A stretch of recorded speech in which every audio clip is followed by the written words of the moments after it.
Live வருது. சரி, எப்படி செய்வோம்?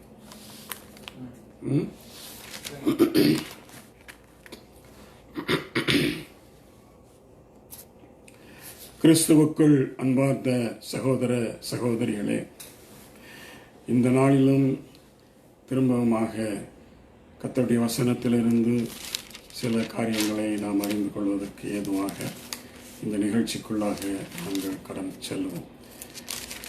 இந்த கடைசி காலத்திலே கடைசி காலம் என்று நாங்கள் சொல்லுவதற்கு காரணங்கள் இருக்கிறது. ஏனென்றால் இந்த காலத்திலே வஞ்சகங்களும் தவறான போதனைகளும் மிகவும் கூடிவிட்டது.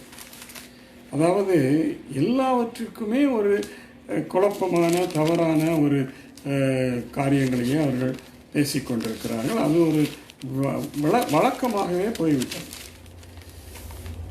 அதாவது எந்தெந்த காரியங்கள் நம்முடைய வாழ்க்கைக்கு பிரயோஜனமாக இருக்கும்?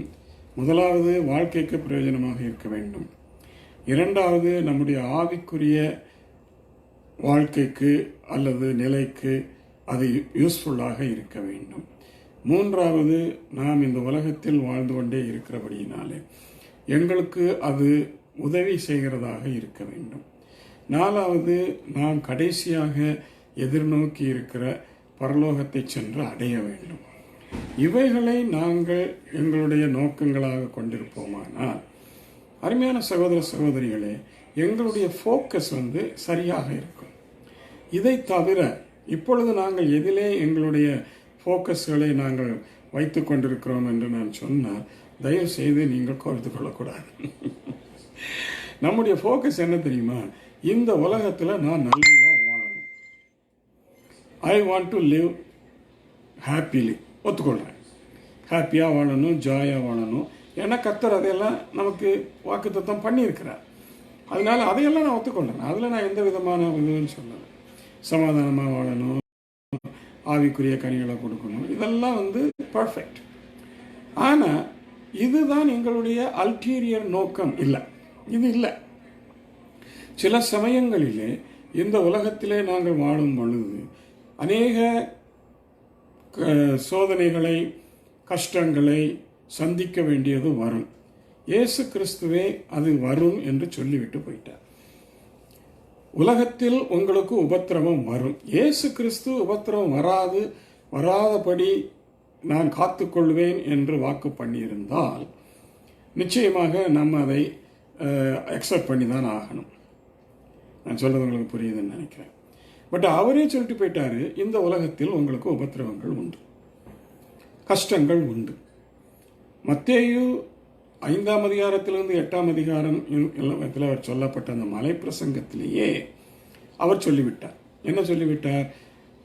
5ஆம் அதிகாரம் 10ஆம் வசனத்தில் பார்த்தீங்க, அதாவது அந்த பியூட்டிடியூட்ஸ்ன்னு சொல்கிறாங்களே, பியாட்டிடியூட்ஸ், அது முடிஞ்சோடனே அவர் சொல்கிறாரு, என் நிமித்தம் நீங்கள் கஷ்டப்படுவீர்கள், துன்பப்படுவீர்கள், எல்லாராலும் பகைக்கப்படுவீர்கள், எல்லாவற்றையும் இழந்து போவீர்கள். எல்லாத்தையும் அவர் சொல்ல தான் செய்கிறார். எங்க மலை பிரசங்கத்திலே சொல்லிட்டார். ஆனால் நாம் அதை பொருட்படுத்துறதில்லை, அதை நம்ம சட்டம் பண்ணுறதில்லை. கடைசியில் என்ன சொன்னார்? உபத்திரவங்கள் வரும்னு சொல்லிட்டார். அப்போ உபத்திரவங்கள் வரும், ஆனாலும் திடன் கொள்ளுங்கள், நான் உங்களோடு கூட இருந்து உங்களை பாதுகாப்பேன், காப்பாற்றுவேன், விடுவிப்பேன். இது எல்லாத்தையும், இதுதான் எங்களுக்கு இயேசு கிறிஸ்து கொடுத்திருக்கிற அருமையான வாக்குத்தத்தம். இதை நாங்கள் முன்னாலே வைத்துக்கொண்டு எங்களுடைய வாழ்க்கையிலே நாங்கள் முன்னேறி சென்று கொண்டே இருக்க வேண்டும். ஆனால் நாங்கள் என்ன நினைக்கிறோம் என்றால், இந்த உலகத்திலே நாங்கள் செழிப்பாக வாழ வேண்டும். இந்த பாருங்க, செழிப்பு ஒரே ஒரு காரியத்தை மாத்திரம் நீங்கள் வைத்து செழிப்பு செழிப்பு என்று நாங்கள் பேசிக்கொண்டிருக்கிறோம். செழிப்பு என்றால் வசதி அல்லது அதிகமான பண வசதி, பொருள் வசதி, சொத்து வசதி, இது செழிப்புன்னு சொல்லி கிறிஸ்தவர்களே இப்படி நம்பிக்கொண்டிருக்கிறதை பார்க்கும் பொழுதுதான் வேதனையாக இருக்கிறது.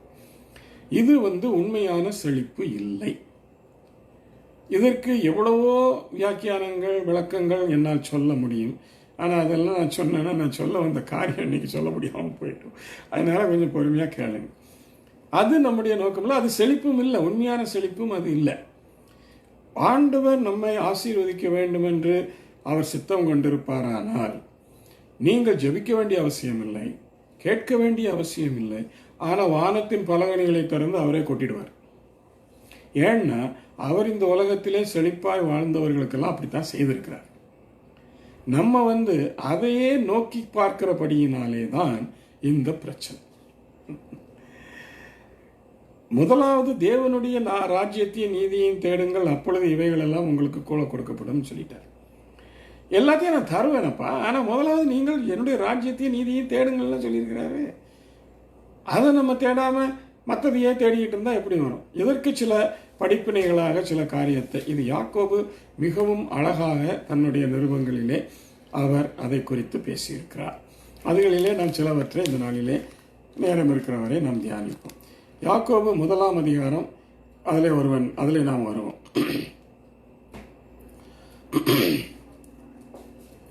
6ஆம் வசனம். ஆனாலும் அவன் எவ்வளவாகிலும் சந்தேகப்படாமல் விசுவாசத்தோடே கேட்க கடவன். சந்தேகப்படுகிறவன் காற்றினால் அடிபட்டு அலைகிற கடலின் அலைக்கு ஒப்பாயிருக்கிறான். இதே சத்தியத்தை, இதே வார்த்தைகளை இயேசுவும் சொல்லியிருக்கிறார். நீங்கள் சந்தேகப்படாமல் விசுவாசித்தார். மத்தேயு 18ஆம் அதிகாரம் 18ஆம் வசனத்திலிருந்து 21ஆம் வசனம் வரை. இங்கே யாக்கோபு சொல்லுகிறார், அவன் எவ்வளவாகிலும் சந்தேகப்படாமல். அவர் சொன்னாரு, இயேசு கிறிஸ்து சொன்னாரு, சந்தேகமே படக்கூடாதுன்ட்டார். கடுகளவு கூட விசுவாசம் இருக்கலாம், ஆனால் கடுகளவு கூட சந்தேகம் இருக்கக்கூடாதுன்ட்டார். ஆக சந்தேகம் என்பது ஒரு விசுவாசத்திற்கு எதிர்மறையான ஒரு காரியம். இங்கே யாக்கோபு தெளிவாக சொல்கிறதை கவனியுங்கள். சந்தேகப்படாமல். மத்தேயு 18:18 இயேசு கிறிஸ்து என்ன சொல்கிறார்? சந்தேகப்படாமல் விசுவாசித்தார். 18 21 வரைக்கும் வாசிங்க. அப்போ நம்முடைய விசுவாசம் சந்தேகத்தோடு கூட இருக்க முடியும் என்பதை வேதம் எங்களுக்கு தெளிவுபடுத்துகிறது. இல்லை நாங்கள் சந்தேகமே படுகிறது இல்லை, நாங்கள் விசுவாசிப்போம் அப்படின்னு சொல்றீங்க. நான் ஒரு சின்ன ஒரு உதாரணத்தை சொல்றேன், அப்பொழுது நீங்கள் அதை புரிந்து கொள்வீர்கள் என்று நினைக்கிறேன். ஒரு முறை ஒருவர் இந்த விசுவாசத்தை சந்தேகப்படாமல் விசுவாசிக்கும் என்று ரொம்ப ஸ்ட்ராங்காக பிரசங்கம் பண்ணிட்டார். அந்த சபையில் உள்ள விசுவாசியான ஒரு தனி மனுஷி, தனியாக வாழ்கிறாள், மனுஷன் கூட இல்லை, அவளுக்கு ஒரு பையன். அவங்க ஒரு மலை அடிவாரத்தில் வாழ்ந்து கொண்டிருக்கிறாங்க. எப்பொழுதெல்லாம் மழை பெய்யுமோ அப்பொழுதெல்லாம் தண்ணி அவங்க வீட்டுக்குள்ளே வந்துடும். இவள் என்ன செய்வாள்? பாவம், ஒரு பெண்ணும் அவளுடைய மகனும். என்ன ஆண்டவரே, இன்னைக்கு பிரசங்கம் பண்ணாரு, மலையை பார்த்து பெயர்ந்துண்டு அப்பாலே போன்னு சொன்னால் அது அப்பாலே போயிடும்னுலாம் சொன்னார். நான் அதை விசுவாசிக்கிறேன் ஆண்டவரே, ஆனாலும் இந்த மலையை எப்படி போக வைக்கிறதுன்னு எனக்கு தெரியல, போக மாட்டேங்குது அப்படின்னு சொல்லிக்கொண்டு ஜெபம் பண்ணியிருக்கிறார். அப்புறம் கடைசியில் இந்த பிரசங்கத்தை கேட்ட பிறகு அவளுக்கு ஒரு எண்ணம் வந்திருக்குது. சரி, இன்னைக்கு சந்தேகப்படாமல் விசுவாசமாக ஜெபம் பண்ணுவோம் அப்படின்னு சொல்லி நினச்சிக்கிட்டான், தனக்குள்ளே நினச்சிக்கிட்டான். அப்போ மகனை பார்த்து இரவு படுக்கைக்கு செல்வதற்கு முன்பாக, மகனே அந்த வெளியில் போய் அந்த மலையை பார்த்துட்டு வான்னு சொன்னாலாம். அவனும் போய் வேகமாக ஓடி போய் பார்த்துட்டான். சின்ன பையன் தானே, வேகமாக ஓடி போய் பார்த்துட்டு, ஆமாம் மலை அங்கே தான் இருக்குமா, எல்லாம் எவ்ரிதிங் இஸ் த சேம் அப்படின்னு சொல்லிட்டு வந்துட்டான். அப்புறம் அவன் சொல்லியிருக்கிறான், சரி, அவன் சொல்லலை, குழந்தைகிட்ட சொல்லலை, இன்னைக்கு நம்ம ஜெபிப்போம், நாளைக்கு இந்த மலை இங்கேருந்து போயிடணும், அப்போ தான் கர்த்தர் எனக்கு கிருபையாக இறங்கி இருக்கிறார் என்று நான் அறிந்து கொள்வேன் அப்படின்னு நினச்சிக்கிட்டான். சரியா, ஜெபம் பண்ணினாள், படுத்துட்டான். காலையில் எழுந்த உடனே அவளுக்கு இருப்பு கொள்ளலை. ஆனால் வெளியில் போய் அந்த மலை இருக்குதா இல்லையான்னு பார்க்கணுங்கிறது இவளுக்கு மனசுக்குள்ளே இருந்து அடிக்குது. ஆனால் தான் போகக்கூடாது, ஏன்னா நம்ம சந்தேகப்படுற மாதிரி ஆகிடும் அப்படி இப்படின்னு நினச்சிக்கிட்டு கடைசியில் திரும்பியும் பையனை கூப்பிட்றான். கூப்பிட்டுட்டு, மகனே நான் அது சொன்னல மலையை போய் பார்த்துட்டு வாங்க, நீ இப்போ போய் பார்த்துட்டு வா, அந்த மலை அங்கே இருக்குதா இல்லையான்னு பார்த்துட்டு வா அப்படின்னு சொல்லியிருக்கிறான். அவனும் சின்ன படியும் தானே, வேகமாக ஓடினான், துருன்னு ஓடினான். ஓடி வரைக்கும் திரும்பி வந்துட்டு, மம்மி அங்கே தான் இருக்குது மலை அப்படின்னா. அப்போ இவன் சொன்னாலும் அவன் சொன்ன வார்த்தை தான் ரொம்ப முக்கியம். அதுக்காக அந்த கதையை நான் உங்களுக்கு சொல்கிறேன். அப்போ என்ன அவன் சொல்லுகிறாள், எனக்கு தான் தெரியுமே என்னாலாம். எப்படி எனக்கு தான் தெரியுமே அப்படின்னா. அப்போ இவன் ஜபம் பண்ணினதுக்கு, விசுவாசத்தோடு ஜபம் பண்ணினாங்கிறதுக்கு என்ன இது இருக்கிறது, நீங்களே சொல்லுங்க. இவளுக்கு தெரியுமா என்னது, அந்த மலை போகாதுன்னு. அப்புறம் எதுக்கு ஜபம் பண்ணுறா? எதுக்கு விசுவாசத்தோடு ஜெபம் பண்றேன்னு வேற சொல்றா? நீ விசுவாசத்தோடு ஜெபிக்கல. இதை உடனே நீங்க அப்படின்னா மழை போயிருமா பாஸ்டர் அப்படின்னு சொல்றீங்களா? போகும். இதை போய் அவர் பாஸ்டர்கிட்டையும் போய் கம்ப்ளைண்ட் பண்ணியிருக்கிறார்.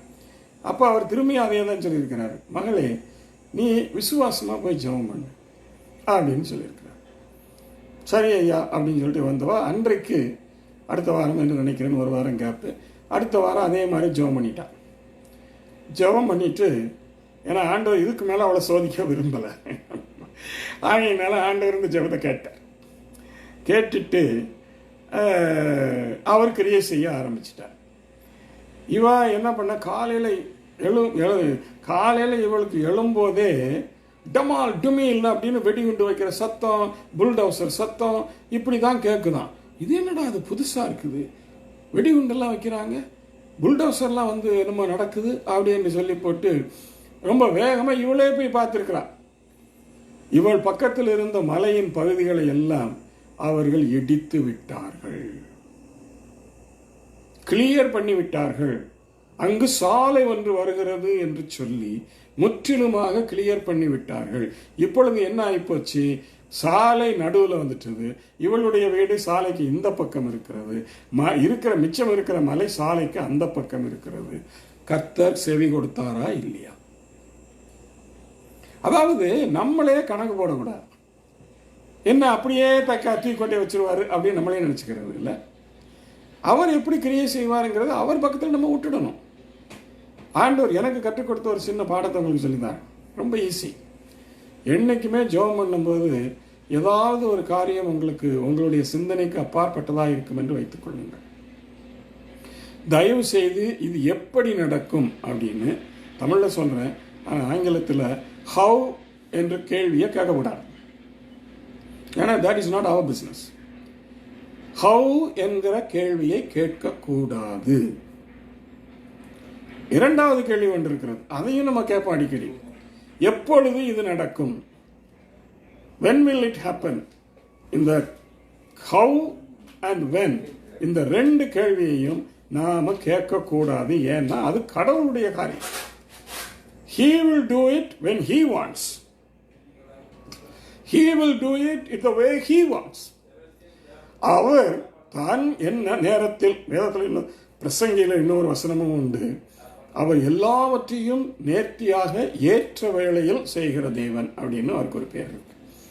அப்போ அவருடைய நேரம் என்று ஒன்று இருக்கிறது, அந்த நேரத்தில் அவர் நேர்த்தியாக செய்வார். நம்ம எப்போ செய்வீர்னு அவரை நச்சரிக்க கூடாது. ரெண்டாவது, ஹவு எப்படி செய்ய போகிறீர் அதை எனக்கு சொல்லும், ஏன் சொன்னால் என்ன செய்ய போறீங்க நீங்கள், அதையும் கேட்கக்கூடாது.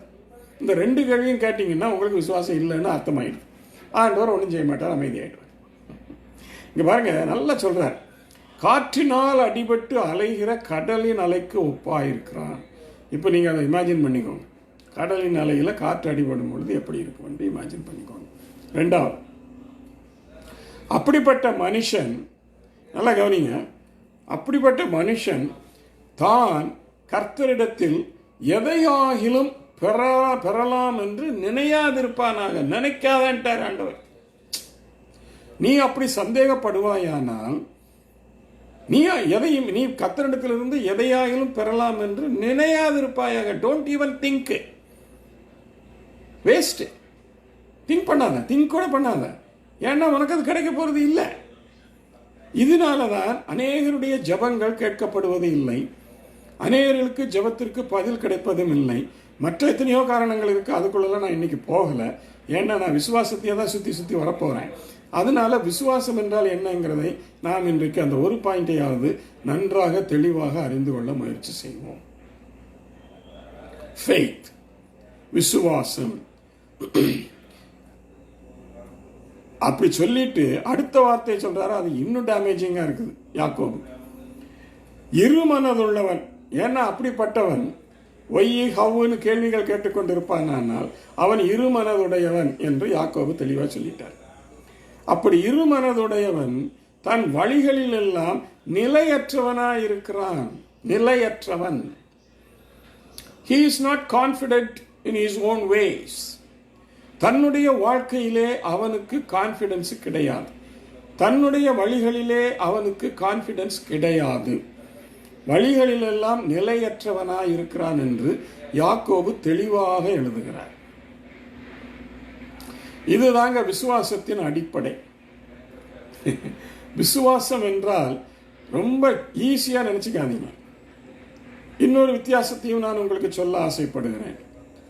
நம்பிக்கை, விசுவாசம் இரண்டும் ஒன்றா என்று நீங்கள் இதுவரையிலும் யோசித்து சிந்தித்துக் கொண்டிருப்பீர்களானால் இன்றைக்கு நான் தாழ்மையாக உங்களிடத்திலே சொல்லிக் கொள்ளட்டும், நம்பிக்கையும் விசுவாசமும் ஒன்றல்ல. நம்பிக்கை வேற, விசுவாசம் வேற. ஐ ஹோப் அப்படின்னு சொன்னீங்கன்னா whether you are going to get it or not, it's not sure. அது உங்களுக்கு கிடைக்குமா கிடைக்காதாங்கிறது not sure. விசுவாசம் என்றால் அந்த வசனத்தை திரும்பியும் படிப்போம். எபிரேயர் 11ஆம் அதிகாரம் 11ஆம் வசனம். விசுவாசமானது நம்பப்படுகிறவைகளின், நல்லா கவனிங்க, விசுவாசமானது நம்பப்படுகிறவைகளின் உறுதியும் காணப்படாதவைகளின் நிச்சயமுமாயிருக்கிறது.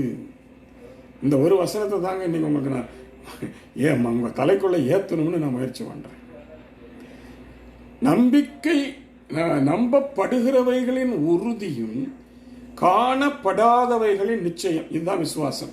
ஆக முதலாவது நாம் தெரிந்து கொள்ள வேண்டிய அடிப்படையான ஒரு விடயம் என்னவென்றால், நம்பிக்கை விசுவாசம் இல்லை. நம்பிக்கை வேறு, விசுவாசம் வேறு. இப்ப விசுவாசின் அதுக்கு அடுத்த வசனத்தில் சொல்றாரு, அதனாலே முன்னோர்கள் நற்சாட்சி பெற்றார்கள். Very good. விசுவாசத்தினாலே நாம் உலகங்கள் தேவனுடைய வார்த்தையினால் உண்டாக்கப்பட்டதென்றும் இவ்விதமாய் காணப்படுகிறவர்கள் தோன்றப்படுகிறவைகளால் உண்டாகவில்லை என்றும் அறிந்திருக்கிறோம். சரி, அதுக்கு பிறகு விசுவாசிகளின் ஒரு பட்டியலையே எழுதிட்டாரு. அதுக்கு பேரு விசுவாச வீரர்கள்னு பேரும் கொடுத்துட்டாங்க. விசுவாசத்தினால் நடக்கும் காரியங்கள், நடப்பிக்கப்பட்ட காரியங்கள் அப்படின்னு நிறைய கொடுத்துட்டாருங்க. இவைகளெல்லாம் எங்களுக்கு சாட்சிகளா இருக்கிறது என்று எபிரேயர் 12ஆம் அதிகாரத்திலேயும் அவர் சொல்லிவிட்டார். மேகம் போன்ற திரளான சாட்சிகள் என்று சொல்லிட்டார். ஆக விசுவாசிகளின் பட்டியலிலே எழுதப்பட்டிருக்கிற அனைத்தும் எங்களுக்கு சாட்சிகளாய் இருக்கிறது என்று நாங்கள் எடுத்துக்கொள்ளத்தான் வேண்டும். எடுத்துக்கொள்ளுவோம்ங்கிறதுல எடுத்துக்கொள்ளத்தான் வேண்டும். அந்த விசுவாச பட்டியலிலே முதலாவது நான் ஒரு கேள்வியை உங்களுக்கு முன் வைத்தால்தான் நீங்கள் அதற்கு எப்படி பதிலை சிந்தித்துக் கொண்டிருக்கிறீர்கள் என்பதை வைத்து நான் படிப்படியாக ஒவ்வொரு காரியத்திலே போகும் பொழுது அது உங்களுக்கு நன்றாக மனதிலே படியும் என்பது என்னுடைய கருத்து. இந்த விசுவாச பட்டியலில் நிறைய பேர் இருக்கிறாங்க, சரியா? இப்போ இந்த விசுவாச பட்டியலிலே உங்களுடைய பெயர் இடம்பெறுமா? இது என்னுடைய கேள்வி. உங்களுக்கு உங்களுடைய பெயர் இதிலே இடம் பெறுமா? ஒரு அரை நிமிஷம் சிந்திங்க, நல்லா சிந்திங்க. விசுவாசிகள் என்று நாங்கள் சொல்லுகிறோம், விசுவாசிக்கிறேன் என்று சொல்லுகிறோம், நாங்கள்லாம் விசுவாசிகள் என்று மாறுதட்டி சொல்லுகிறோம். எல்லாம் இருக்கட்டும். இப்ப எனக்கு ஒரே ஒரு கேள்வி மட்டும் பதில் சொல்லுங்க. இந்த விசுவாசிகளின் பட்டியலிலே கடைசியாக உங்களுடைய பெயர்களை சேர்க்க முடியுமா? உங்களுக்கு அந்த கான்பிடன்ஸ் இருக்குதா? உங்களுக்கு அந்த நம்பிக்கை இருக்கிறதா? அப்ப விசுவாசிகள் என்று சொல்வதிலே என்ன அர்த்தம் இருக்கிறது என்று என்றாவது யோசித்திருக்கிறீர்களா? ஏன்னா இந்த விசுவாசிகளின் பட்டியலை குறித்து நான் வேதத்திலே படிக்கும் பொழுதெல்லாம் என்னுடைய ஆவி எனக்குள்ளாக உயிரடைந்து அது சொல்லும், என்னுடைய பெயர் எப்பொழுது இந்த விசுவாச பட்டியலிலே வரும், என்னுடைய பெயர் எப்பொழுது வரும், எப்படி வரும் என்றெல்லாம் சிந்தித்தவன் நான். சிந்தித்தது மட்டுமல்ல, இதை பல இடங்களிலே பிரசங்கம் செய்தவனும் நான். நல்ல கவனிங்க. இந்த பட்டியலில் உங்க பேர் வரலன்னா என்னுடைய கணிப்பு என்னன்னா உங்களுக்கு விசுவாசமே கிடையாது, நீங்கள் விசுவாசிகளே அல்ல என்பதான் என்னுடைய கணிப்பு.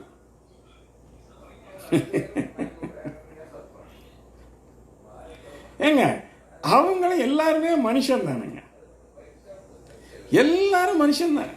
அந்த பட்டியலில் இருக்கிற எல்லாரும் என்ன வானத்திலிருந்து இறங்கி வந்த தூதர்களா? எல்லாரும் மனுஷன். அந்த மனுஷர்கள் எல்லாரும் தங்களுடைய பெயரை விசுவாச பட்டியலிலே வரும்படி செய்து விட்டார்கள். நம்மளால செய்ய முடியுமா? முடியாதா? இது உங்களுக்கு ஒரு சவால் என்றே நான் சொல்லிக்கொள்ள ஆசைப்படுகிறேன். Can you be confident that your name will be seen? ஏன்னா இந்த பட்டியலோடு இன்னும் அநேக பெயர்கள் பரலோகத்திலே எழுதப்பட்டிருக்கிற ஜீவ புஸ்தகத்தினாலும் சரி, ஞாபக புஸ்தகம் என்று ஒன்று இருக்கிறது, அதிலேயாவது எழுதப்பட்டிருக்க வேண்டும். மல்கியாவிலே அது காணப்படுகிறது, ஞாபக புஸ்தகம். இந்த புஸ்தகத்தில் எழுதப்படும் ஜீவ புஸ்தகத்தில் உங்க பேர் இருந்தா போதும், பரலோகம் போயிடுவீங்க. ஆனா அங்க போன பிறகு ஞாபக புஸ்தகம் என்று அநேக புஸ்தகங்கள் இருக்கிறது, அதில் ஞாபக புஸ்தகம் என்றும் ஒன்று இருக்கிறது. அந்த ஞாபக புஸ்தகத்திலே நீங்கள் விசுவாசத்திலே சாத்திய சாதனைகளினுடைய பட்டியல் அங்கே இருக்கும். பாஸ்டர், பட்டியலே இருக்குமா? ஆமா, பட்டியலே இருக்கும். அது எவ்வளவு சின்ன பட்டியல் எவ்வளவு பெரிய பட்டியலுங்கிறத நீங்க தான் முடிவு பண்ணணும். அதெல்லாம் ஒரு ஸ்டேஜ் தாண்டின பிறகுதான் அங்க இடம்பெறும். இவர்களோடு அப்பதான் நம்ம சேர முடியும். இதை மனதிலே வைத்துக் கொள்ளுங்கள், நன்றாக சிந்தியுங்கள். இந்த பட்டியலில் என்னுடைய பெயர் சேர வேண்டும், அதற்காக நான் என் தேவனை விசுவாசிக்க போகிறேன், விசேஷமாக விசுவாசிக்க போகிறேன் என்று சொல்லி விசுவாசிக்க ஆரம்பியுங்கள். இது யாக்கோபு எங்களுக்கு முன்வைக்கிற காரியம். விசுவாசிக்கிற இருமனதுள்ளவன் தான் எதையாகிலும் தேவனிடத்திலிருந்து பெற்றுக்கொள்ளலாம் என்று நினையாதிருப்பானாக சொல்லி போட்டார். நினைக்க கூட கூடாதுட்டார். என்னங்க பயமாக்கா? என்ன செய்யறது? ஆண்டவர் அப்படித்தானே இருக்கிறாரு. சரி, இன்னும் விசுவாசத்தை பற்றி இப்போ யாக்கோபில் சில விஷயங்களை மாத்திரம் பார்ப்போம். அப்புறம் வேற இடத்துக்கு நம்ம கடந்து செல்வோம். விசுவாசம்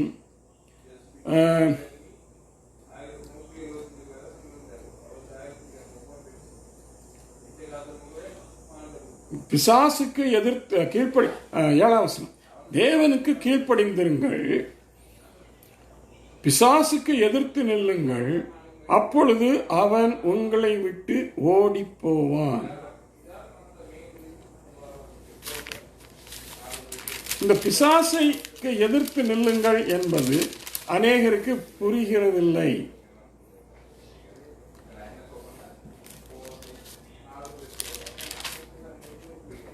அது எப்படி பாஸ்டர்? நீங்கள் விசுவாசிகளாய் இருக்கும் பொழுது, நீங்கள் விசுவாசிகள் என்று உங்களை நீங்களே சாட்சிகளாக அல்லது வெளி உலகத்திற்கு காண்பிக்கும் பொழுது விசுவாசம் உங்களுக்குள் எப்படி இருக்கிறது என்பதை ஆண்டவர் சோதிக்க மாட்டார். ஆனால் சாத்தானுடைய டார்கெட்டாக நீங்கள் மாறிவிடுகிறீர்கள். You become Satan's target. உங்களை எப்படி வீழ்த்தலாம் என்பதுதான் அவனுடைய முழு நோக்கம். So you have an enemy who is அதாவது தனக்குள்ளே தீர்மானம் எடுத்துக்கொண்டிருக்கிறான், உன்னை அவர்கள் வீழ்த்த வேண்டும் என்று, அவன் வீழ்த்த வேண்டும் என்று. எப்படி நீங்கள் அவனை ஜெயிக்கப் போகிறீர்கள். 1 யோவான் 5ஆம் அதிகாரத்திலே சொல்லப்பட்டிருக்கிறது, உங்கள் விசுவாசமே உலகத்தை ஜெயிக்கிற ஜெயம். உங்கள் விசுவாசமே பிசாசை ஜெயிக்கிற ஜெயம். எல்லாவற்றையும் ஜெயிக்கிற ஜெயம் எங்க இருக்கிறது என்றால் உங்களுடைய விசுவாசத்தில் இருக்கிறது. இந்த பட்டியல் என்று சொன்னேனே, அதில் உள்ள அனைவருமே விசுவாசத்தினாலே அசாதாரணமான காரியங்களை நடப்பித்து, நல்ல கவனிங்க, அசாதாரணமான இயற்கைக்கு அப்பாற்பட்ட காரியங்களை நடப்பித்து அந்த பட்டியலிலே அவர்கள் இடம்பெற்றார்கள். நீங்களும் அதிலே இடம் பெற வேண்டுமானால், அந்த பட்டியலிலே நீங்களும் இடம் பெற வேண்டுமானால், நீங்களும் அசாதாரணமான காரியங்களை உங்களுடைய வாழ்க்கையில் சாதிக்க வேண்டும். சுருங்க சொல்ல போனால், நீங்கள் ஒரு சாதனையாளராக மாற வேண்டும். விசுவாசிக்கிறவன் சாதனையாளன். நல்ல மனசு ஆழத்தில் வாங்கிக்கோங்க. விசுவாசிக்கிறவன் சாதனையாளன், சாதனையை புரிகிறவன். தாவீது சொல்லுகிறான், உம்மாலே ஒரு கோட்டையை ஒரு மதிலை தாண்டுவேன், உம்மாலே ஒரு சேனைக்குள் பாய்வேன். அசாதாரணமான காரியங்கள், இவைகளை செய்ய முடியும் என்று அவன் தன்னுடைய இருதயத்திலே உறுதியுடன் இருந்தான். நீ நம்பப்படுகிறவைகளின் உறுதிதான் விசுவாசம் என்று இங்கே சொல்லப்பட்டதை நான் ஆரம்பத்திலே உங்களுக்கு கொட்டேஷனாக கொடுத்தேன். அசாதாரண காரியங்களை நாங்கள் அட்டெம்ப்ட் செய்ய வேண்டும், செய்யவும் வேண்டும், நிரூபிக்கவும் வேண்டும். அப்படி இருந்தால்தான் விசுவாசம் இருக்கிறது என்பதற்கு நாங்கள் சாட்சிகளாக இருக்க முடியும். இன்னொன்றை நான் உங்களுக்கு முன்பாக வைத்து இன்னும் இந்த காரியத்தை நான் இன்னும் கடந்து சொல்ல விரும்புகிறேன். விசுவாசமானது நம்பப்படுகிறவைகளின் உறுதி என்று சொல்லப்பட்டிருக்கிறது, காணப்படாதவைகளின் நிச்சயம் என்று சொல்லப்பட்டிருக்கிறது. ரெண்டும் உண்டு. காணப்படாதவைகளின் நிச்சயம் அது என்ன அப்படின்னு நீங்க கேட்டீங்கன்னா, நேரடியாகவே உங்களிடத்தில் ஒரு கேள்வியை கேட்கிறேன். பரலோகம் இருக்கிறதா இல்லையா? பரலோகத்தை நீங்கள் கண்டிருக்கிறீர்களா? இந்த பாருங்க, பரலோகத்துக்கு நாங்கள் போனோம், கனவுல போனோம், தரிசனத்தில் போனோம், ஆவியானவர் எங்களை அழைத்து கொண்டு போனார், தூதர்கள் எங்களை கூட்டி போனார், இதையெல்லாம் நான் நம்புவதும் கிடையாது, எடுத்துக்கொள்வதும் கிடையாது. ஏன்னா பரலோகத்துக்கு ஒருவனும் போனது கிடையாது அப்படின்னு பைபிள் சொல்லுது. நான் சொல்லல, பைபிள் சொல்லு. ஒருவனும் பரலோகத்துக்கு போனது கிடையாது. ஆனா நம்ம விசுவாசிகள் இருக்காப்பாங்க, அசாதாரணமான காரியம்னு சொன்ன உடனே நாங்க பரலோகத்துக்கு போயிட்டு வந்தோம் பண்ணுவாங்க. இந்த பாருங்க, பரலோகத்துக்கு யாராவது போயிட்டு வந்தோன்னு சொன்னா முதல் முறையாக அதை நிராகரித்து விடுங்கள். ஏனென்றால் அது அப்பட்டமான பொய். நான் ஆவியில எவ்வளவு வளர்ந்திருக்கிறேன். வேண்டாம் வேண்டாம், வேதத்திற்கு விரும்பான எதையும் நான் நம்ப தயாராக இல்லை. ஆனால் உங்களை விட இல்ல, அப்படி பரலோகத்துக்கு போயிட்டு வந்தவங்களை விட நான் பரலோகத்தை நிச்சயமாய் விசுவாசிக்கிறேன். நம்பப்படாதவைகளின் நிச்சயம், காணப்படாதவைகளின் நிச்சயம். பரலோகம் காணப்படவில்லை, நான் பார்த்ததில்லை. ஆனால் பரலோகத்தை நான் நிச்சயம் ஆக விசுவாசிக்கிறேன்.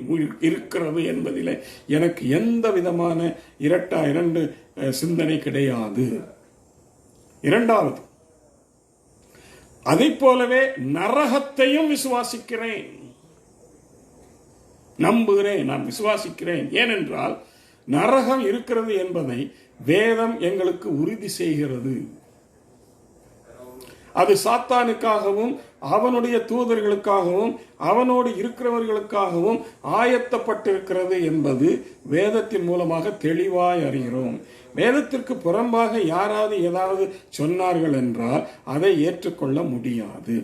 ஏனென்றால் நாங்கள் நரகத்திற்கு போனோம், அங்கே போப்பாண்டவரை கண்டோம், அங்கே மைக்கேல் ஜான்சனை கண்டோம், அங்கே இவரை கண்டோம், அவரை கண்டோம் என்றெல்லாம் அநேக கதைகள் யூடியூப்ல சும்மா அதுவாட்டுக்கு வருது. இதையெல்லாம் நம்புறதுக்கு நான் தயாரா இல்லை. ஆனா நரகம் இருக்கிறது என்பதை நான் நம்புகிறதுக்கு தயாரா இருக்கிறேன். நம்பப்படுகிற நம் காணப்படாதவைகளின் நிச்சயம். இந்த இதெல்லாம் இருந்தால் தாங்க நீங்கள் விசுவாசிகள். இல்லைன்னா நீங்கள் விசுவாசிகள் கிடையாது. சும்மா அவங்க சொல்கிறத நம்பிக்கிட்டு இவங்க சொல்கிறத நம்பிக்கிட்டு ஆச்சா உச்சான்னு சொல்லி கொண்டு இருந்தீங்கன்னா அதெல்லாம் சரிப்பட்டு வராது. சரி, இதை ஒரு முதற் பகுதியாக நாங்கள் எடுத்துக்கொள்வோம். இப்பொழுது விசுவாசத்துக்கான இரண்டாவது பகுதிக்கு நாங்கள் கடந்து செல்வோம். We will go to the second part of this message. Same again on விசுவாசம், faith. விசுவாசமாக அதுக்காக தான் இது இரண்டாவது பகுதி. சரி, யாக்கோபின் புஸ்தகம் தான் திரும்பியும். யாக்கோபின் புஸ்தகம் 2ஆம் அதிகாரத்துக்கு வருவோம். அதிலே விசுவாசமும் கிரியைகள் இல்லாதிருந்தால் தன்னில் தானே செத்ததாயிருக்கும்.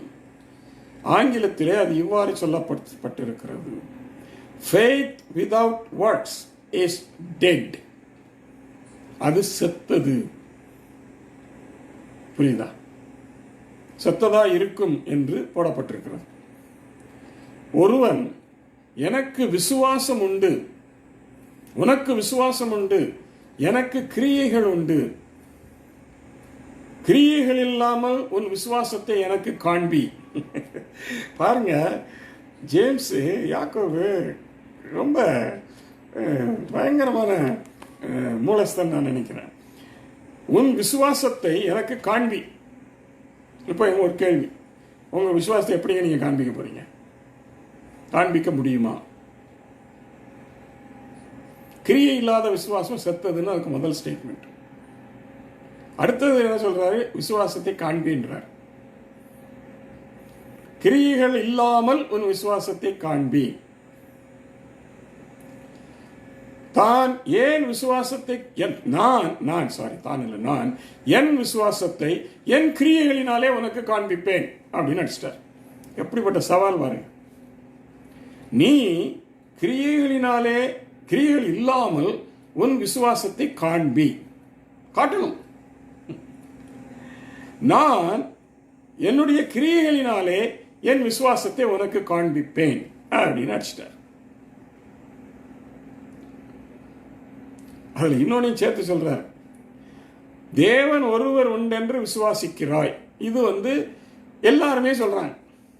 I believe in God. There is only one God. I believe in God. That is not actual faith. That is only a confession of what you think you believe, that there is a God. ஒரு கடவுள் இருக்கிறார் என்பதை நீங்கள் நம்புகிறீர்கள், அதை நீங்கள் அறிக்கையிடுகிறீர்கள், அதையே நீங்கள் நான் கடவுள் இருக்கிறேன் என்று விசுவாசிக்கிறீர்கள் என்று சொல்கிறீர்கள். அது தவறு. அதுக்கு பேரு விசுவாசம் இல்லை. அப்படி செய்கிறது நல்லதுதான். பிசாசுகளும் விசுவாசித்து நடங்குகின்றன.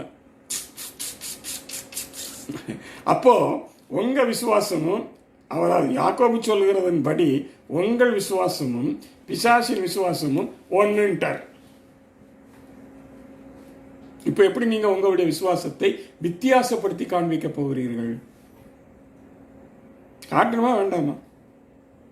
எல்லாரும் சொல்றாங்க, எல்லா மதத்தினரும் சொல்றாங்க, we believe in God, yes, but that's not faith. That's a confession of what they are hoping or what they have known.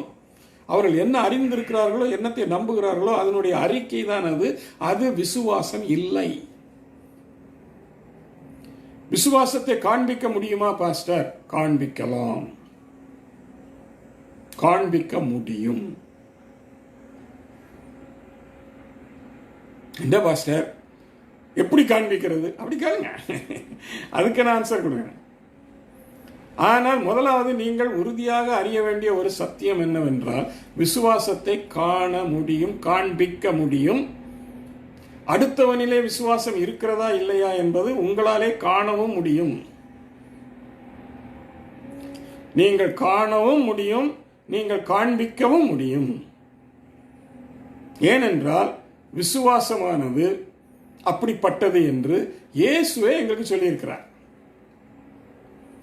அதுக்கு போகுமா? மார்க் எழுதின சுவிசேஷம் 16ஆம் அதிகாரம் 16ஆம் வசனத்திலிருந்து இவ்வாறாக சொல்லப்பட்டிருக்கிறது: விசுவாசிகளால் நடக்கும் அடையாளங்களாவன. ஹலோ, விசுவாசிகளால் நடக்கும் அடையாளங்கள் ஆவன. இது சொன்னது இயேசு. நான் வேற யாருடைய கொட்டேஷனையும் நான் எடுக்கல. அப்போ விசுவாசிகளால் அடையாளங்களை நடப்பித்து காட்ட முடியும் என்பது பொருளாகிறதா இல்லையா? அதிலிருந்து அர்த்தமாகிறதா இல்லையா? அப்ப இயேசு என்ன பொய் சொல்லுகிறாரா? விசுவாசிகளால் நடக்கும் அடையாளங்களாவன. நான் எதை இதற்கு இவ்வளவு ஆழமாக சொல்லுகிறேன் என்றால், ஒவ்வொரு விசுவாசியும் ஒரு அடையாளத்தை கர்த்தருக்கு முன்பாக, கர்த்தருடைய நாமத்தினாலே ஜனங்களுக்கு முன்பாக செய்து காண்பிக்க வேண்டும் என்பது என்னுடைய ஆசை. முடியும் என்பது என்னுடைய கருத்து, என்னுடைய விசுவாசம். ஏன் நம்ம காட்ட முடியவில்லை என்பதை நம்மை நாமே சோதித்து அறிய வேண்டும். சும்மா சாக்கு போக்கு சொல்லிக்கிட்டு, இல்ல எனக்கு விசுவாசம் இருக்கு, ஆனால் கர்த்தருக்கு சித்தம் இல்லை, இது கர்த்தருடைய நேரம் இல்லை, என்னங்க பூசுத்தானீங்க.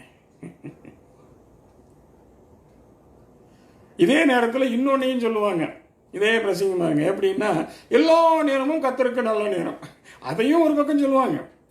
All time are good time for God, all days are good days for God, அப்படியும் ஒரு பக்கம். ஆனா இந்த நேரத்தில் இது கர்த்தருக்கு சித்தமான நேரம் இல்லை அப்படின்னு அடுத்த பக்கம். இது ரெண்டும் ஒண்ணுக்கு ஒண்ணு முரண்பாடா இல்லையா? ஒன்னு இதை சொல்லு, இல்லைன்னா அதை சொல்லு. கர்த்தருடைய நேரத்தில் தான் அது நடக்கும்னா அதுல உறுதியாயிரு. அது அந்த நேரம் வரும்போது நடக்கட்டும், ஓகே, நோ ப்ராப்ளம். ஆனா நீ இன்னைக்கு நடக்கணும்னு எதிர்பார்க்கிற, இன்னைக்கு நடக்கலன்னு உடனே கர்த்தருடைய நேரம் இது இல்லைன்னு சொல்லி தயவு செய்து சொல்லாத. அப்படின்னா என்ன அர்த்தம் என்றால், நீ எல்லா நாளும் கர்த்தருக்கு முன்பாக நல்ல நாள், எல்லா நாட்களையும் நாம் விசேஷப்படுத்தக்கூடாது, கர்த்தருடைய நாள் என்று சொல்லி எடுத்துக்கொள்ள வேண்டும் என்று பேசாத. ஒன்று இதை பேசு, இல்லைன்னா அதை பேசு. இப்படித்தான் நம்மை நாமளே ஏமாற்றி கொண்டிருக்கிறோம். இயேசு சொல்லுகிறார், விசுவாசிகளால் நடக்கும் அடையாளங்களாவன. இதை அவர் எப்படி ப்ரூவ் பண்ணார் தெரியுமா? 70 பேரை கூப்பிட்டார். ஒருத்தர் 2 பேர் அல்ல, 70 பேரை கூப்பிட்டார். அவருடைய சீசர்களை விட்டுருங்க. 70 பேரை கூப்பிட்டு அவர்களுக்கு அதிகாரத்தை கொடுத்து, நீங்கள் 2 பேராய் புறப்பட்டு போங்கள், மனம் திரும்புங்கள், பரலோக ராஜ்யம் சமீபித்திருக்கிறது என்று பிரசங்கியுங்கள், இயேசு என்னுடைய நாமத்தினாலே அடையாளங்கள் அற்புதங்களை செய்யுங்கள், பிசாசை துரத்துங்கள் என்று அவர்களுக்கு அதிகாரம் கொடுத்து அவர்களை 2 பேராக அனுப்பினார். அவர்களும் போனாங்க. போய் எவ்வளவு நாள் கழிச்சு திரும்பி வந்தாங்க, எத்தனை மாசம் கழிச்சு திரும்பி வந்தாங்கலாம் நமக்கு தெரியாது, ஏன்னா அந்த டீட்டெயில்ஸ் அதுல இல்லை. ஆனால் போனார்கள், கொஞ்ச நாள் கழிச்சு திரும்பி வந்தார்கள். திரும்பி வந்தா ஒரு சந்தோஷத்துல குதிச்சு கொண்டு வராங்க. எனக்கு அதை படிக்கும்போது எனக்கு உற்சாகம் வருது, நம்மளும் குதிக்கணும் போல தோணுது. 70 பேர் பண்ணாங்க. இது அந்த 12 சீஷர்கள் இதுல கிடையாதுங்க, அதனால அவர் 12 சீஷர்கள் சொல்லாதீங்க. இவங்க வெறும் இயேசுவை பின்பற்றின விசுவாசிகள், அவ்வளவுதான். 70 பேர், 1 2 இல்லை, ஆக 35 டூயட் போயிட்டாங்க. போயிட்டு வந்துட்டாங்க. வரும்போது குத்திச்சு ஆடிக்கொண்டு அவன் ஒருத்தன் கேட்குறான், நீ எத்தனை பிசாசரா ஓட்டினா? அத்தக்கு ஏன் கேட்குறேன், 100க்கு மேலே ஓட்டிட்டேன் அப்படின்னு அவன் குதிக்கிறான். இன்னொருத்தன் சொல்கிறான், நீ என்ன 100 தான் ஓட்டினியா? நான் இத்தனை ஓட்டினேன் தெரியுமா? எத்தனை பேர் சுகமானாங்க தெரியுமா? எத்தனை அற்புதம் நடந்தது தெரியுமான்னு அவன் பேசுகிறான். இப்படி ஒருத்தருக்கு ஒருத்தர் சந்திக்கும் பொழுது மீட் பண்ணி கொண்டு அவர்கள் பேசிக்கொண்டு இயேசு இடத்திலே வருகிறார்கள். இயேசு அவர்களெல்லாம் அப்படியே பார்க்குறாரு. ரொம்ப சந்தோஷமா இருக்கு. விசுவாசிகளாகிய நீங்கள் என்னை பின்பற்றினதனுடைய விசுவாசத்தை நீங்கள் இப்பொழுது நிரூபித்து காண்பித்து விட்டீர்கள் அப்படிங்கிற அர்த்தத்தில் தான் அவர் பேசுறார். நான் உங்களுக்கு முதல்ல என்ன சொன்னேன், உங்கள் விசுவாசத்தை காண்பிக்க முடியும். காண்பிக்க முடியுங்கிறதை அவர்களுக்கும் அந்த 70 பேருக்கும் மற்ற அவரை பின்பற்றின மற்றவர்களுக்கும் இது விளங்க வேண்டும் என்பதற்காக இயேசு கிறிஸ்து இந்த காரியத்தை செய்தார். எல்லாரும் வந்தாங்க. வந்து, ஆண்டவரே ரொம்ப ஹாப்பி, எல்லாரும் குதிக்கிறாங்க, ஆடுறாங்க. ஐயோ ஆண்டவரே, பிசாசுகள் எல்லாம் நாங்கள் சொன்னோம், பேரை சொன்ன உடனே எல்லாம் துண்டை காணும், துணியை காணும் ஓடுது, ஆச்சா ஊச்சான்னு ஒரே குதின்னு குதிக்கிறாங்க ஏசாமிகிட்ட.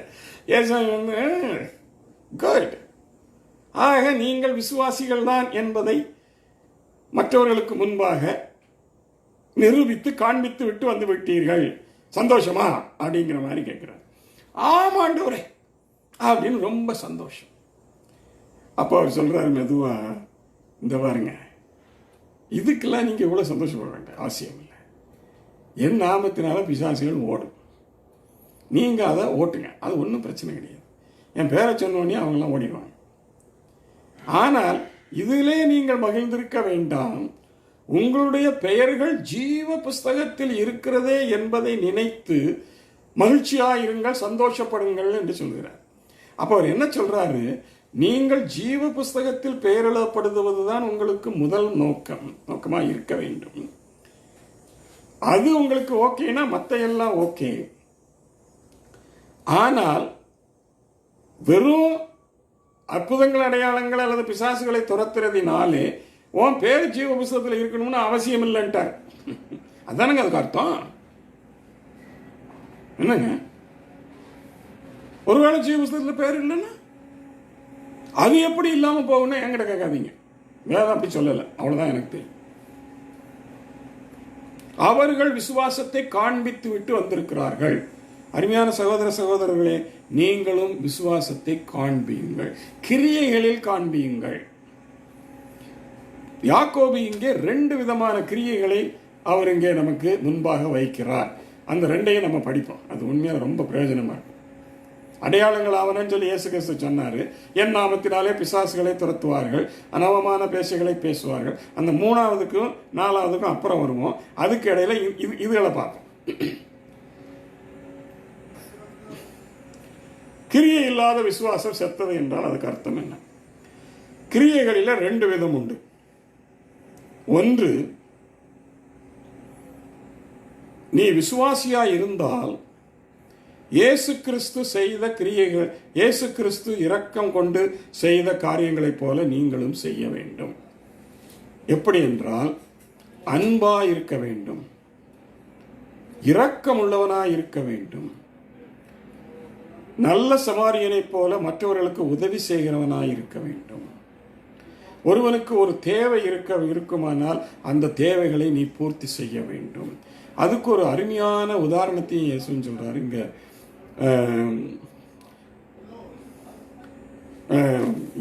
யாக்கோவும் அதுதான் சொல்றார். ஜேம்ஸ்,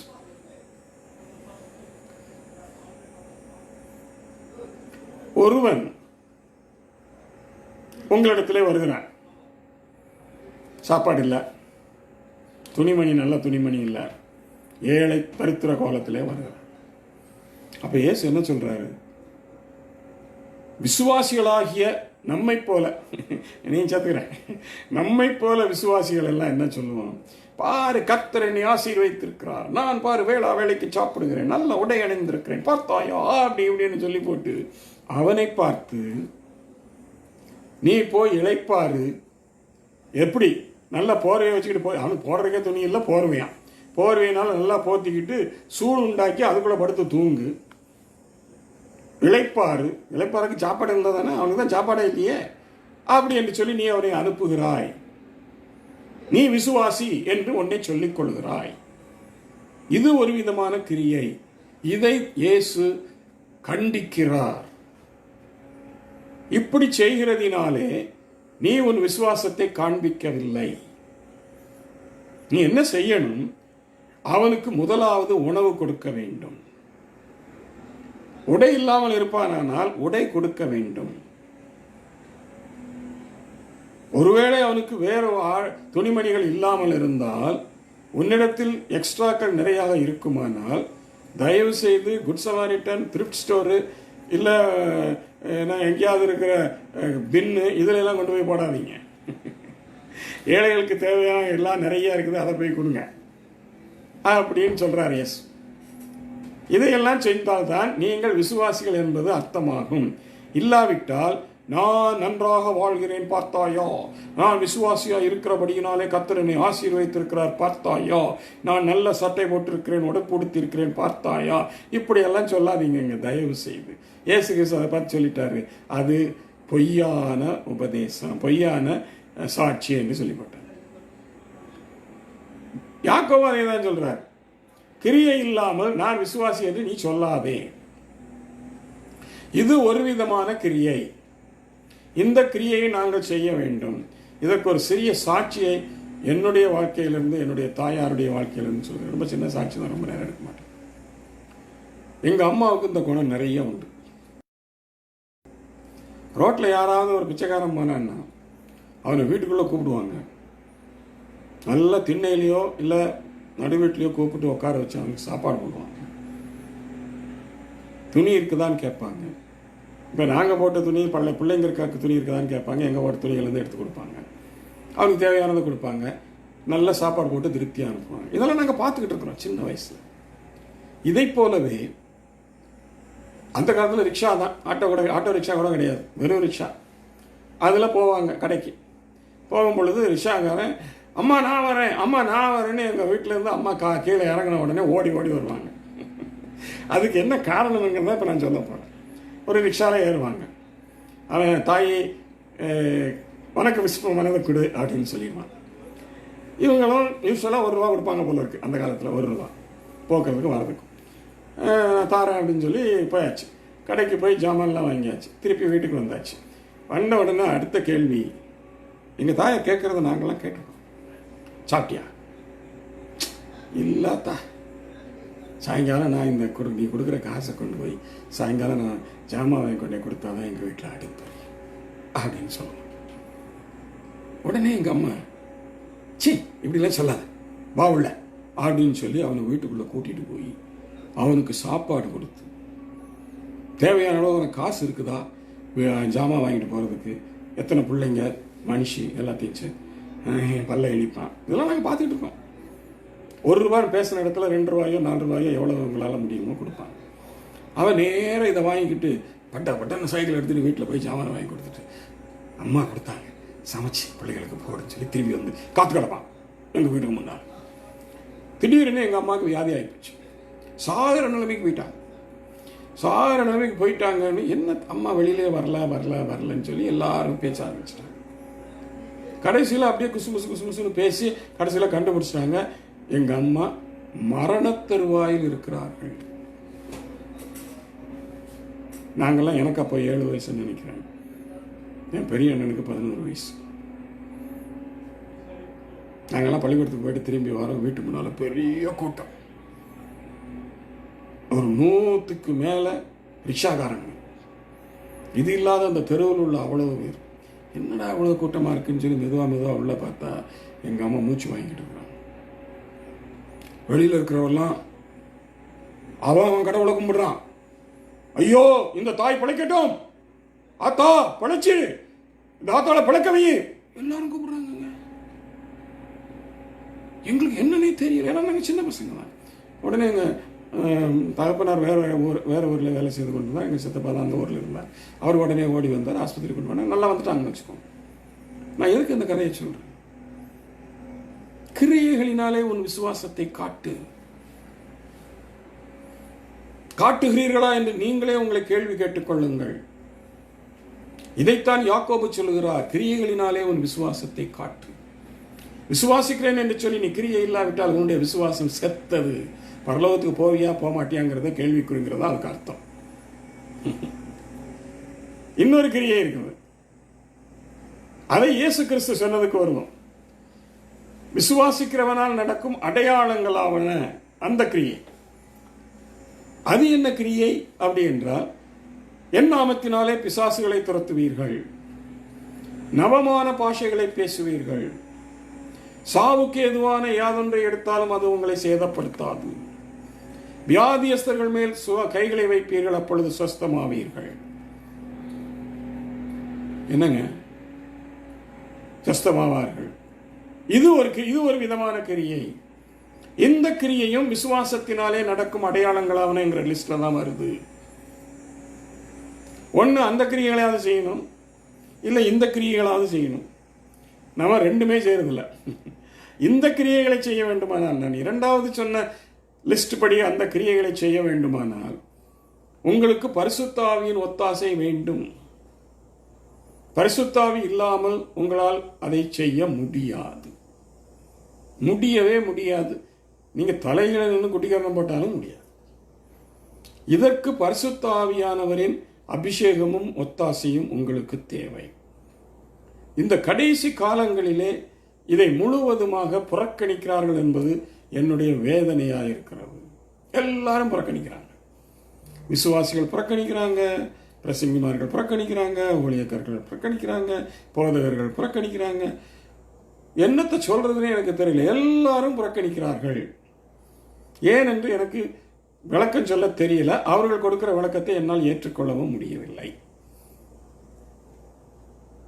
இப்ப நம்ம அதை விட்டுருவோம். இப்ப யாக்கோபு என்ன சொல்றாருன்னு ஏன்னா அதுல இருந்து நம்ம கொஞ்சம் பாடம் படிக்கலாம் இல்லையா?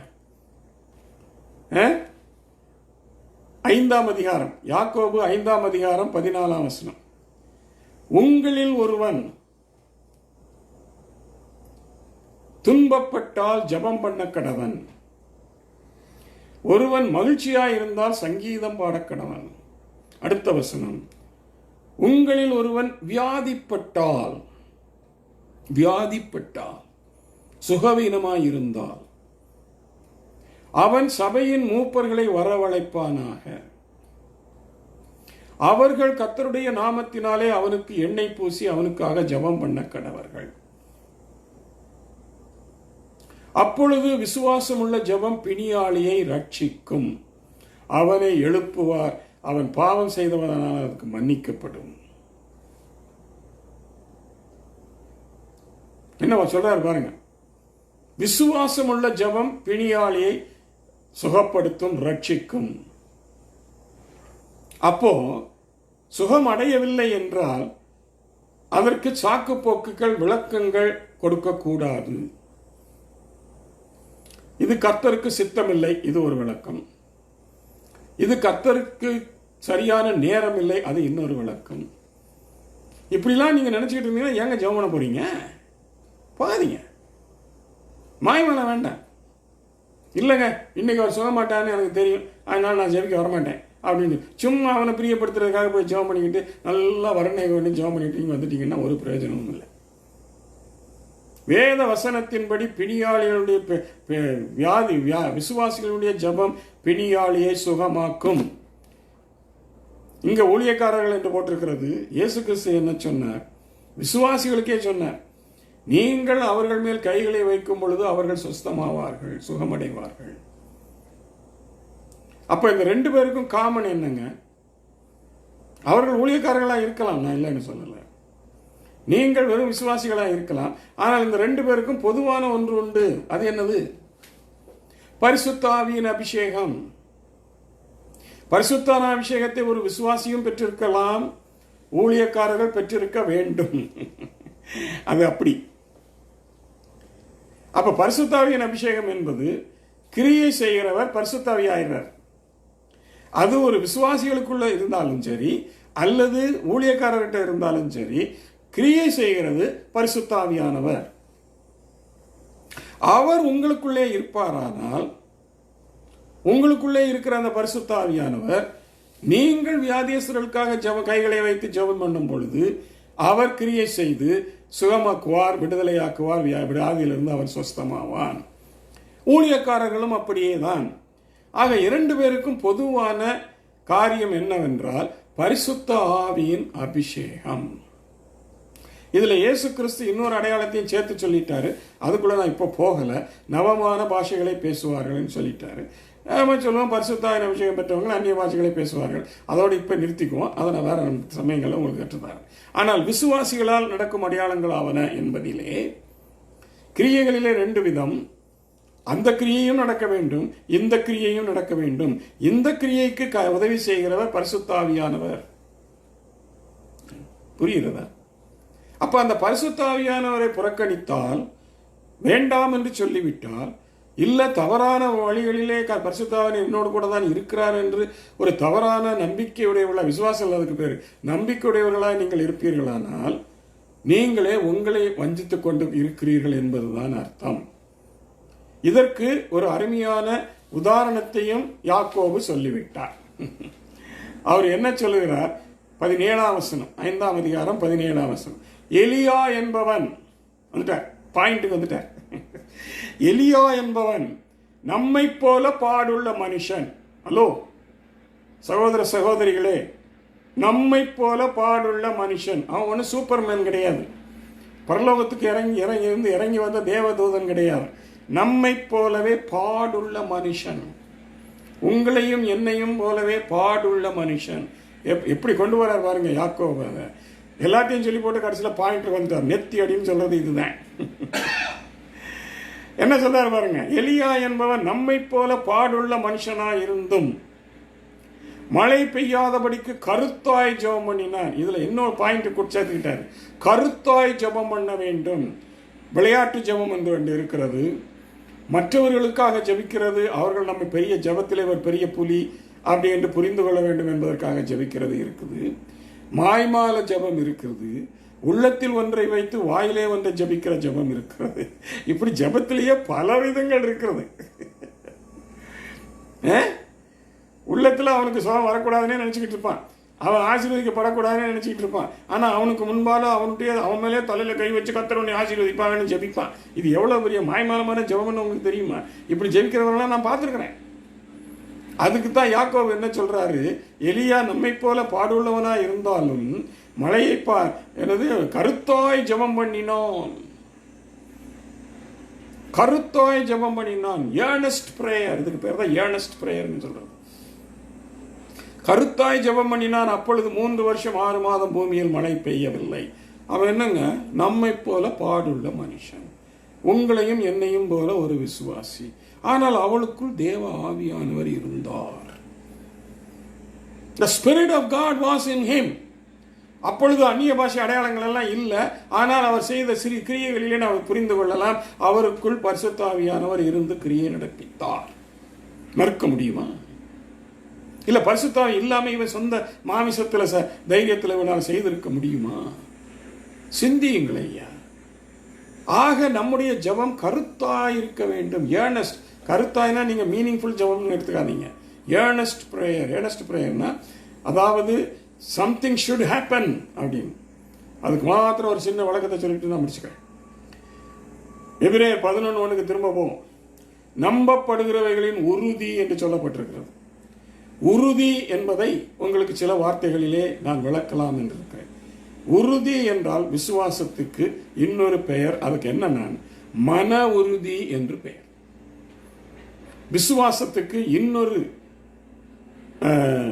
வார்த்தை, இன்னொரு அர்த்தம் இல்லை, இன்னொரு வார்த்தை என்னவென்றால் மன உறுதி.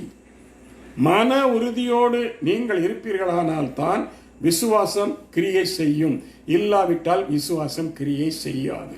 இந்த மன உறுதிக்கு ஒரே ஒரு சாட்சியை மாத்திரம் சொல்லி, வேதத்தில் இருக்கிறத சொல்லி நான் முடிச்சேன். எபிரேயர்ல 3 சகோதரர்கள் இருந்தார்கள் என்று தெரியும். அவர்களை அக்கினி சூளைக்குள் போட போகிறார்கள் என்றும் அவர்களுக்கு தெரியும். அறிவிக்கப்பட்டாயிற்று, இவர்கள் கீழ்ப்படியவில்லை, ஆகையினால் அக்கினி சூளைக்குள்ள போகிறாங்க. ராஜா சொல்றான், இப்பொழுதாவது விழுந்து பணிந்துக்கொள், அவங்களெல்லாம் விட்டுறேன். அப்ப அவங்கெல்லாம் என்ன சொல்றாங்க, அதுதான் மன உறுதிக்கு அடிப்படையான சத்தியம். புரிந்து கொள்ளுங்கள். அவங்க என்ன சொன்னாங்க தெரியுமா? ராஜாவாகிய நேபுகாத் நேச்சாரே, கர்த்தர் எங்களை விடுதலை ஆக்குவார் என்று எங்களுக்கு தெரியும். அக்கினி சூளைக்கும் உம்முடைய கரத்திற்கும் எங்களை மீட்பார் என்று எங்களுக்கு தெரியும். நம்பப்படுகிறோம், நம்பப்படாதவைகளின் நிச்சயம், உறுதி, நம்பப்படுகிறவைகளின் உறுதி. நாங்கள் அதை நம்புறோம், அதுல எங்களுக்கு உறுதி இருக்கிறது. என்ன உறுதி? அப்படியே அவர் எங்களை விடுவிக்காமல் போனாலும் நீர் நிறுத்தின பொற்சலைக்கு நாங்கள் தலை வணங்க மாட்டோம். மன உறுதி. இப்ப புரியுதா மன உறுதினா என்ன, விசுவாசம்னா என்னன்னு? கண்ணதாசன் கூட ஒரு பாடல பாடி விட்டார். இதெல்லாம் நம்ம தெரிஞ்சு கொள்ளணுங்க. மன உறுதி வேண்டும். உண்மையா சொல்றேங்க, நான் பெருமைக்காக சொல்லல, சாட்சியாக சொல்லுகிறேன். எனக்கு இந்த மன உறுதி ரொம்ப அதிகம். உங்களெல்லாம் விட எத்தனையோ மடங்கு எனக்கு அதிகம். நான் ஆண்டவரை அப்படி வெறித்தனமாக விசுவாசிப்பேன், மன உறுதியுடன். ஆண்டவர் செய்யலன்னா அவரை விட மாட்டேன். யாக்கோபு என்ன செய்தான்? என்னை ஆசீர்வதிக்காவிட்டால் விட மாட்டேன். மன உறுதி. தானியேல் என்ன செய்தான்? சிங்க கபில போடுறியா? போடு. மன உறுதி. மன உறுதி இல்லாத விசுவாசம் 5 காசுக்கு பிரயோஜனம் கிடையாதுங்க. குப்பையில கொண்டே போடுங்க. மன உறுதி வேண்டும். மன உறுதி இல்லாம விசுவாசத்தில் உங்களால் ஒன்றும் சாதிக்க முடியாது. பரலோகத்திற்கு போகிறோம் என்பதே உங்கள் மனதிலே உறுதியாக நீங்கள் நம்ப வேண்டும், உறுதி இருக்க வேண்டும். இல்லாவிட்டா நீங்க பரலோகம் போக மாட்டீங்க. உறுதி, நம்பப்படுகிறவைகளின் உறுதி. இதை நான் எல்லா டிக்ஷனரியும் எடுத்து பார்த்து கிராஸ் செக் பண்ணி எல்லாத்தையும் வச்சுக்கிட்டு சொல்றேன். விசுவாசம் என்றால் அதற்கு மறுபெயர் மன உறுதி. விசுவாசிகளின் பட்டியலில் இருந்த எல்லாருடைய இருதயத்திலும் மன உறுதி இருந்தது. எலியாவினுடைய இருதயத்தில் மன உறுதி இருந்தது. தாவீதினுடைய இருதயத்தில் மன உறுதி இருந்தது. கோலியாத்தை எதிர்த்து போகும் பொழுது மன உறுதியோடு சென்றான். என் தேவனால் என்னால் கூடாத காரியம் ஒன்றும் இல்லை, என் தேவனுடைய பலத்தினால் நான் இவனை வீழ்த்துவேன். மன உறுதி, அதுக்கு பேர் தாங்க விசுவாசம். சும்மா விசுவாசம் வாய்ச்ச விடாதீங்க தயவு செய்து. அந்த விசுவாசம் மன உறுதியை பிடித்துக் கொள்ளுங்கள். இதை குறித்து இன்னும் நல்ல விளக்கங்கள் உங்களுக்கு சொல்லித் தருகிறேன். கர்த்தர் நம்மை வழி நடத்துவாராக.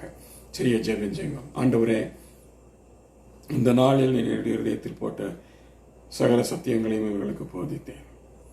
இவர்கள் ஆண்டவரே விசுவாசத்தில் உறுதியாக இருக்கட்டும்.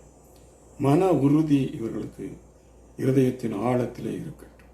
தாவீதைப் போல, தானியேலைப் போல, எபிரேய நண்பர்களைப் போல, சகோதரர்களைப் போல, பவுலைப் போல, பேதுருவைப் போல, யோவானைப் போல, யாக்கோபைப் போல மன உறுதி இவர்கள் ஒவ்வொருவருக்கும் கொடுத்தருளும் ஆண்டவர். அந்த உறுதி வரும் பொழுது அவர்கள் விசுவாசத்திலே சாதனையாளர்களாக மாறுவார்கள் என்று நான் கத்தருக்குள் நிச்சயித்திருக்கிறேன். நீரும் அதை அறிவீர் ஆண்டவரே. ஒவ்வொருவரையும் வழி நடத்துவீராக. இந்த எல்லா நன்மைகளையும் கிருபைகளையும் இயேசு கிறிஸ்துவின் விலையேறப்பெற்ற நாமத்தில் ஜெபிக்கிறேன் நல்ல பிதாவே. ஆமென், ஆமென், ஆமென். கர்த்தர் உங்களை வழி நடத்துவார்.